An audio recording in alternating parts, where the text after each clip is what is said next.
Buenas noches, este es un programa homenaje a Josefina Alonso de Andújar, que falleciera el 7 de junio pasado. Meses antes habíamos grabado este programa con ella porque fue una figura cultural muy importante en la provincia, una hacedora cultural que llevó la cultura no solo al Centro Cultural Eugenio Flavio Birla, del cual fue directora durante 15 años, sino también a diferentes lugares de la universidad y a diferentes lugares de nuestra ciudad y de nuestra provincia. Este sentido homenaje es algo que lo hacemos con todo el equipo de la Secretaría de Comunicación Institucional y de la misma Universidad Nacional de Tucumán, reconociendo los valores, su ética y todo su hacer.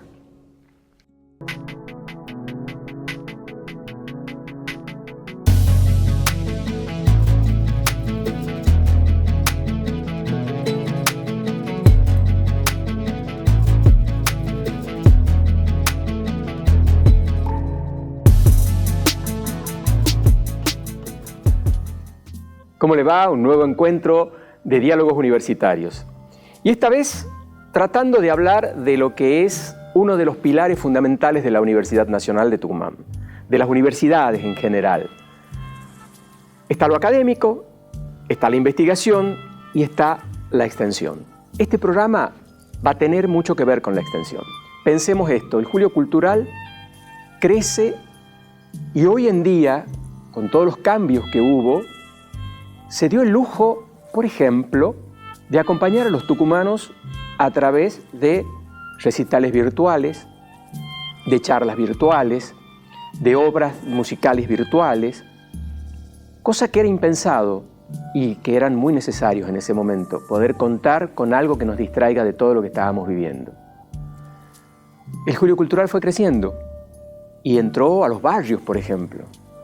En ese espacio, en ese intercambio, en ese llevarle la cultura, para que ellos puedan disfrutar, para que toda una familia pueda disfrutar. Cuando esa familia no puede venir al Centro Cultural, al Teatro Alberdi o a algún otro lugar, porque son 4 o son 6, la universidad se los pone ahí durante el Julio Cultural con esos recitales, los acompaña, los hace mirar desde otra manera un espacio cultural que les sirve, les gusta y que generalmente llena. Eso es la extensión, entre otras cosas, porque hablamos específicamente del Julio Cultural. No se vaya, porque le va a gustar lo que vamos a ir desarrollando, ese principio del Julio Cultural, cómo surge todo esto, cómo nace todo esto, y el Julio Cultural de hoy, del aquí, del ahora, con números, con datos y todo ese tipo de cosas. No se vaya. El 9 de febrero de 1975, unos 1.500 efectivos del ejército arribaron a Famaillá, provincia de Tucumán. Era el comienzo formal del denominado Operativo Independencia. De la colección Memorias en Conflicto, EDUN presenta Operativo Independencia. Geografías, actores y tramas. Un libro de la historiadora Ana Concha Bocanegra y el antropólogo Santiago Garaño. Operativo Independencia. Su faceta visible e invisible. Diálogos y debates en torno al laboratorio represivo que precedió al golpe de Estado de 1976. Operativo Independencia. Geografías, actores y tramas. Una nueva publicación de la editorial de la Universidad Nacional de Tucumán. Seguimos en este segundo bloque de diálogos universitarios. Y esta persona es una caja de sorpresas, porque es una hacedora cultural, es alguien que hizo tantísimas cosas por la cultura en Tucumán, Josefina Andújar. Josefina Alonso de Andújar. Exactamente, pero todos la conocemos como Josefina Andújar. Josefina, ¿cómo estás? Estoy bien, gracias a Dios, muy bien. Conocida como José también. Sí, solamente como José, nadie me dice Josefina. Claro. Nadie. ¿Cómo comenzás con todos estos proyectos? Mira, en realidad yo creo que esto debe haber sido una influencia de mi papá, porque mi papá es una persona, se casó grande, y él había vivido mucho tiempo en Buenos Aires y también en París. Era autor de un tango, es autor del tango, pero yo sé que se lo regala a Susana Maizani, y él siempre contaba cosas que estaban relacionadas, no sé, con los artistas, lo ha conocido a Lorca, eso a mí me gustaba mucho. Pero bueno, quedó ahí porque tampoco es que se me ocurrió en un momento. Lo que sí sé que cuando yo entré a la facultad, Yo no encontraba ninguna carrera que me gusta a mí, porque no había, que me gustaban. Y ahora me doy cuenta que si yo hubiera vivido en esta época, yo hubiera tenido miles de carreras para estudiar, porque yo sé qué es lo que a mí me gusta, que lo que me gusta está relacionada con la producción, con la cultura, con el espectáculo, con la cosa creativa. Yo siempre me clasifico que yo he hecho cosas durante toda mi vida para hacer feliz a la gente, en eso. Porque empiezo, bueno, primero en realidad empezamos con un grupo inauguramos el equipo de adopción de Tucumán. Voy abreviando porque esto va bastante largo. Cuando el equipo de adopción ya llegaba un tiempo, había que hacerlo conocer. Entonces me ocurre a mí, junto con Nuri Villar, que también era del equipo de adopción, que la forma de hacerlo conocer era trayendo espectáculos, porque si vos pones espectáculos, iba a sonar el nombre equipo de adopción, equipo de adopción, equipo de adopción, y la gente iba a empezar a conocerlo qué era, porque si no, no sabíamos cómo publicitarlo. Estamos hablando de la década del 80. Estamos hablando, en el 80 se inaugura el equipo. Entonces, quedan algunas en el equipo y nosotros también, pero junto con Nuri decidimos, y bueno, hagamos un espectáculo. Y los lanzamos al vacío realmente, porque decimos, ¿y a quién podemos traer? Y bueno, a Piero. Pero nosotros no conocíamos a Piero, para nada. Entonces fuimos a Buenos Aires y nos dicen que Piero estaba en ese momento en Palermo. Y yo estaba sentada en un momento conversando con alguien y le digo, ¿y vos quién soy? Y me dice, yo soy Piero. Ah, mirá, porque yo a Piero lo conocía por sus canciones, pero de físico, como en la televisión había menos, no sé ni si había. Bueno, y ahí decidimos traerlo a Piero y nos fue muy bien, realmente muy bien, y se vendieron más de 9.000 entradas. La gente ya iba para quedarse, compró la entrada y se iba a quedar. Tan es así que los otros, en la parte de la boletería, todas las del equipo, era plata para el equipo, ¿no? Recogíamos plata así, la tiramos al piso, que ya nos daba acá la plata, y después, mirá, pues estábamos tan seguros, la pusimos en bolsas de consorcio para llevarla a la casa, y eran un montón de bolsas de consorcio, y ahí empezamos, le pagamos al productor el equivalente a los $50.000, y nos quedó muchísima plata.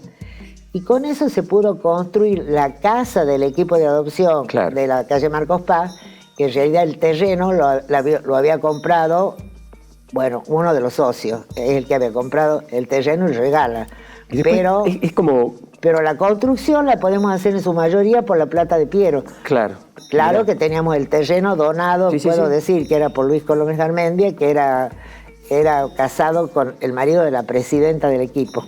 Claro. Así que, y bueno, y ahí empieza. Entonces ya empezamos nosotros con una tendencia, junto con Nuri Villar, que era mi socia, a no trabajar solo en el equipo de adopción, y ya no sé por qué nos sale la idea de hacer el espectáculo, pero a veces ponemos un restaurante. Un restaurante que era un restaurante de avanzada en ese momento. Era fantástico. Que era lindísimo. Isósceles se llamaba. Isósceles, porque éramos 3 socias.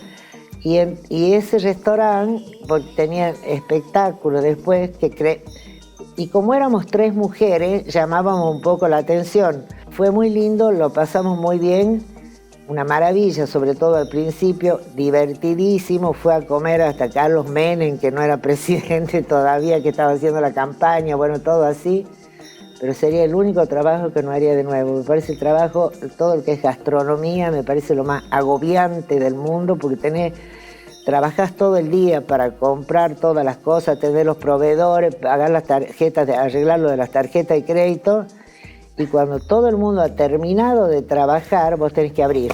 Y vos tenés que seguir trabajando. Yo, volvemos a decir que en esto yo he tenido suerte porque mi marido me acompañó un montón, porque otro marido te hubiera dicho no podés volver todas las noches a las 4 de la mañana, pero él iba. Entonces para mí es de mucha ayuda eso. Te presento como una caja de sorpresas. Realmente, José, después vamos a dar más nombres y todo. Sí, sí. Ahora vamos a un corte.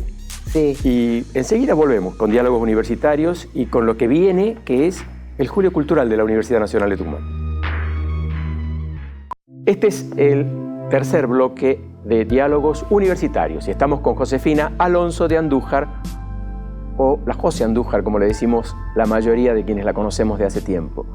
José, vos estuviste desde el principio del Julio Cultural. Sí. ¿Cuándo nace el Julio Cultural y quiénes ayudan a armar todo esto? ¿De quién es la idea? Mira, a mí me nombran en el Centro Cultural Alfredo Fénix durante el rectorado de Campero.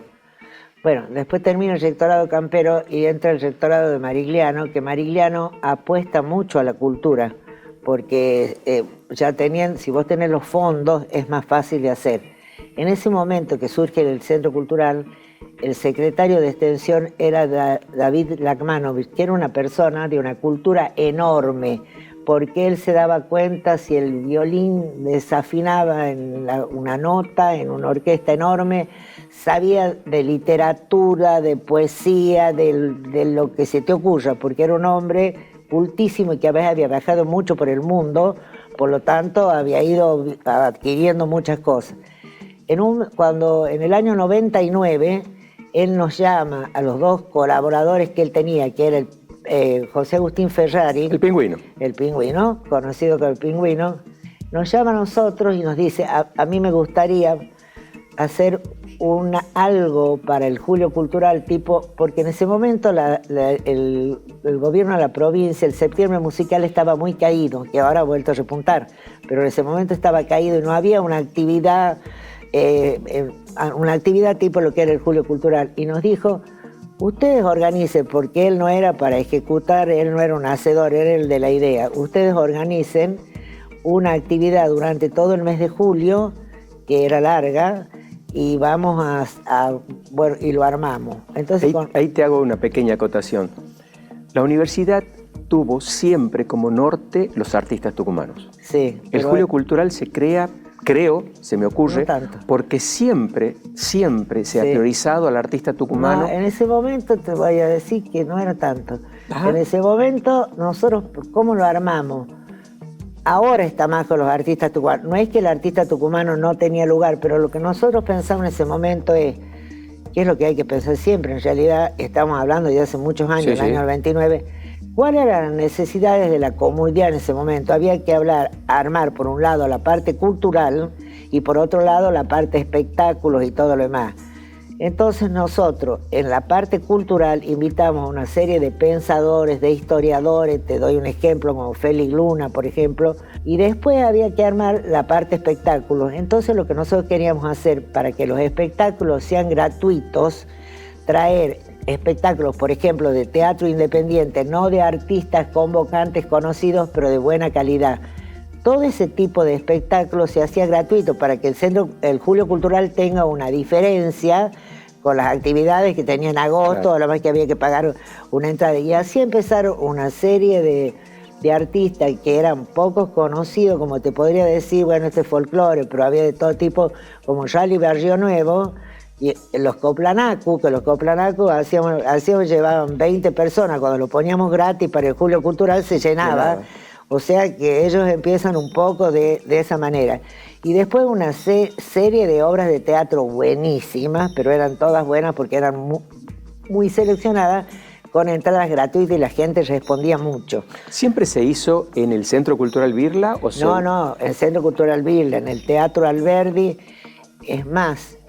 Y después también se hizo en los primeros Julios Culturales unas actividades en Orcomolle, que consistía ómnibus que partían del centro, combi y ómnibus, que llevaban la gente hasta Orcomolle y se hacía un recorrido por toda la parte de los animales y después había una comida típica de Tucumán, tamales, humitas, todo locro, lo que había, y que la gente podía almorzar ahí. Todo esto a precios reducidos. Bueno, la verdad es que en ese momento fue una cosa muy de avanzada porque no había pasado nunca acá.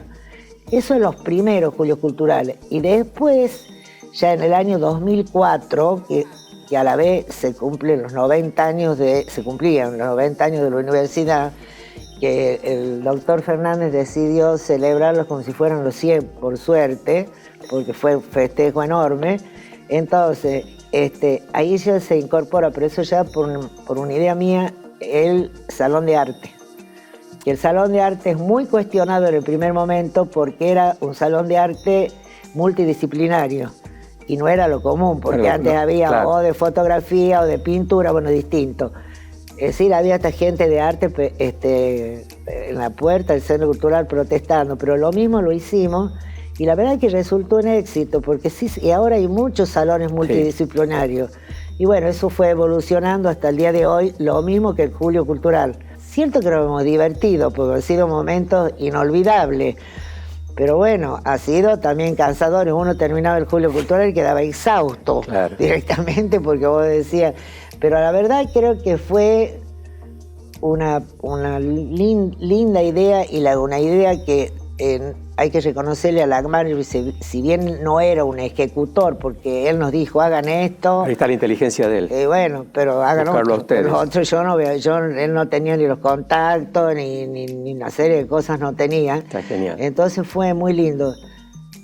Ahora, para mí no es una crítica al Julio Cultural actual, pero ya ha cambiado mucho todo. Ya el mundo es otro mundo. Es otro mundo. Y ahí lo dejamos, José. Perfecto. En ese mundo que es totalmente diferente y que viene ahora, cuando empecemos a ver cifras y cosas así, en el último bloque. Pero esto de cómo nace el Julio Cultural, cómo la universidad trabaja por la gente, ofreciéndole ese divertimento tan necesario de manera gratuita, es algo fantástico.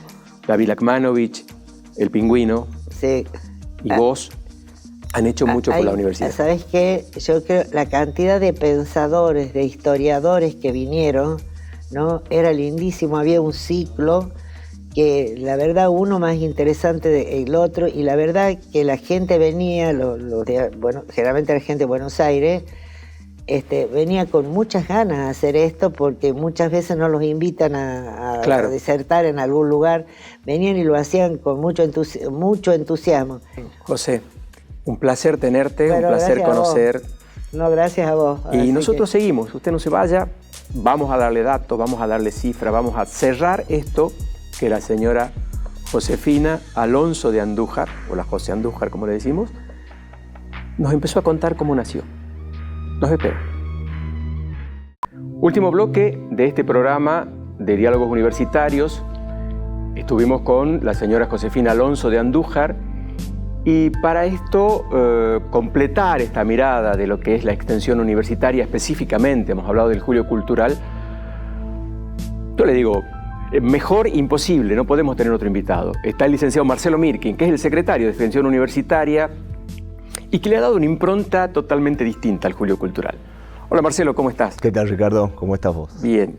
Esta impronta del Julio Cultural es salir afuera de los teatros, de los espacios concebidos como culturalmente establecidos. ¿Cómo surge eso, Marcelo? De ir a los barrios, contanos. Así es. En realidad es parte de toda una política extensionista que tiene la Universidad Nacional de Tucumán desde gestión anterior, con el rector García y actualmente con el rector Pagani, con la vicerrectora, que nos pidieron que salgamos lo más posible, que nos vinculemos con la comunidad de las maneras más diversas posibles. De hecho, hemos tenido diversas políticas en ese sentido, y el Julio Cultural va encaminado en la misma línea. Lo que nos pidieron es que tengamos actividades, además de las que tenemos habitualmente en todas las locaciones que son propias de la universidad, que podamos llegar a barrios, a otros espacios de la provincia, a otros lugares en los cuales habitualmente la universidad no llega y que es función específica de la extensión universitaria. Y en ese sentido el Julio Cultural cumple como parte de esa política general que tenemos. Y ahí en esa política también está el trabajar con los artistas locales. Por supuesto, eso fue una impronta que le dimos al Julio Cultural. El Julio Cultural es una marca registrada y en ese sentido una de las cuestiones que hemos priorizado son los artistas locales. Prácticamente te diría que más del 90% de las actividades son con artistas locales. De hecho, hemos tenido más de 1.300 artistas y 1.250 y tantos fueron tucumanos. O sea, realmente la presencia tucumana, la presencia local es altísima y de una calidad excepcional. Realmente porque no es solo que sean artistas locales, sino que nosotros también priorizamos las propuestas con calidad y creemos realmente en los artistas locales que siempre nos hacen llegar propuestas de mucha calidad y que después se van haciendo conocidos, se van haciendo famosos. Por eso nosotros siempre convocamos a artistas conocidos y artistas emergentes. Y en ese sentido realmente el Julio Cultural es una vidriera también para ellos muy importante. Cuando ustedes van al interior en los espectáculos, ¿cómo es la reacción de la gente? ¿Qué es lo que busca la gente o qué les pide la gente? La verdad que es hermosa, es fascinante la reacción de la gente, porque la gente está ávida de actividades, está ávida de propuestas de diferente tipo. Entonces, cuando nosotros llegamos a los distintos lugares, a los centros de extensión territorial que tenemos actualmente en Tafí Viejo, en Bellavista, bueno, acá en Capital, en el barrio Ate, o cuando vamos a Aguilares, o a Concepción, o a Lule, digamos, realmente tenemos un recibimiento espectacular. Las propuestas que tratamos de llevar ahí son diversas, tratamos de mezclar algunas cosas también locales, como cosas que nosotros llevamos de aquí, como hacer una mezcla, un mix que realmente sea de calidad, como te decía antes, pero que también sean como propuestas divergentes, porque también dentro del Julio Cultural hay una diversidad alta de propuestas. Justamente yo creo que una de las marcas del Julio Cultural es también, así como decíamos de los artistas locales, la multidisciplinariedad. O sea, hay diversidad de propuestas musicales, de teatro, para chicos, para grandes, para adultos mayores. Realmente queremos convocar a todos los artistas y a todos los públicos en ese sentido. ¿Cómo se planifica el Julio Cultural? Es todo una cuestión de Estado, más o menos, ¿no? Realmente es una planificación que lleva mucho tiempo. Nosotros a principio de cada año empezamos a planificar, más allá de que ya a fin del año ya nos empiezan a llegar algunas propuestas. A principio de año empezamos a planificar, nos sentamos, sobre todo con alguna gente que tiene mucha experiencia con respecto al Julio Cultural. Una de ellas es María Silvia Barbosa, que viene trabajando con nosotros desde hace mucho tiempo y está al frente de este evento. Y nos sentamos y empezamos a organizar desde los días que van a ser el Julio Cultural, hasta las propuestas, hasta lo que nos hicieron llegar, hasta lo que nosotros queremos hacer en el Julio Cultural, porque siempre queremos darle alguna impronta propia, de alguna característica particular, y que se nos presentan también posibilidades. Realmente se nos presentó la posibilidad de actuar con Ciro y los Persas de nuestra orquesta juvenil, que fue un evento hermosísimo que convocó a casi 15.000 personas, que fue un evento en donde nosotros fuimos invitados y participamos, y la orquesta juvenil se lució en ese público. También vemos cuáles son las posibilidades, las opciones que tenemos ante un contexto económico que para la cultura siempre es difícil. Es crítico, siempre. Siempre es muy crítico. Ahora peor todavía. Y sí, son épocas, la verdad, complejas, en donde nosotros justamente lo que queremos es mostrar que se pueden hacer cosas, pero que también necesitamos el apoyo para hacer esas cosas. Para nosotros la cultura claramente es una inversión, y realmente creemos en esa inversión, porque esa inversión da resultados. ¿Dependen de vos qué instituciones? Teatro Alberdi... ¿Qué más? Dentro de la Secretaría de Extensión es una secretaría amplia, una secretaría grande dentro de la Universidad Nacional de Tucumán. En el área cultural, nosotros tenemos dos áreas fundamentalmente, el área cultural y el área social. Dentro del área cultural están los organismos y los cuerpos estables. Los cuerpos estables son la orquesta sinfónica, el coro de la universidad, el coro de niños, la orquesta juvenil, y dentro de los organismos que nosotros llamamos, que son los que tienen edificios propios, por ejemplo, tenemos al Centro Cultural Birla, al Teatro Alberdi, al Museo de la Universidad, al Centro Cultural Rojas. Digamos, la verdad que tenemos una amplia posibilidad, amplia oferta, y también mucha responsabilidad con las cosas que hacemos allí. Muchas gracias, Marcelo. Marcelo Mirkin, lo despedimos. Lo despedimos a usted también, y lo esperamos en el próximo programa. Hablar de extensión es hacer muchos programas, pero nos quedemos con esto por ahora.